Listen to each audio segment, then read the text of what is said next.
Welcome to the Gentleman's Guide to Gaming and day 13 of RPG a Day. This is going to have to be a relatively quiet and quick video because I currently have a baby on my lap who's just fed and is currently sinking into a milk coma. The question is, what makes a great campaign?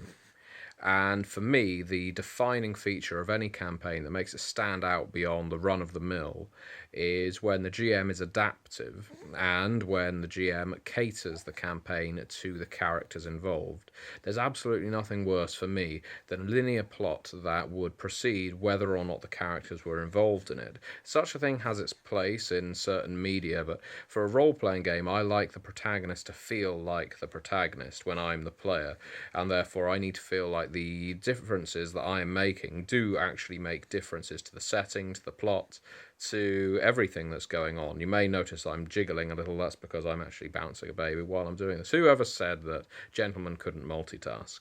Anyway, I feel that the key to a good campaign is for the GM to actually know the player's characters, know what their personal objectives are. If the game doesn't actually cater to personal objectives in any kind of statistical way, for instance, Pathfinder, very popular game, then it's up to the GM to come up with such things. Motivations, political allegiances, religious alignments, things that will create tension, not just within the group specifically, but within the environment in which they're interacting.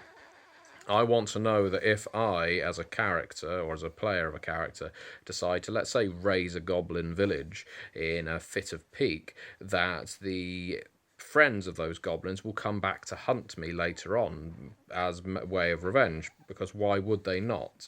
I want to know that if I've done a favour for the king in one game, that the king is going to repay that favour and going to, well, owe me in many ways in the future. That kind of thing, cause and effect, knowing not only what the characters want to do, but knowing that the characters' actions have outcomes down the line. That kind of thing you see quite often in things like World of Darkness games because the characters are long-lived. If every single chronicle you play of Vampire the Masquerade was completely separate to the last, I don't think you'd be getting a full grasp of what the game has to offer. But if the thing you do in the 13th century comes back to haunt you in the 15th century, then you've got a fantastic campaign in your hands where you actually feel like your character is making a difference to the world that the storyteller has set up for you. So that's the answer to my question. Thank you very much for watching.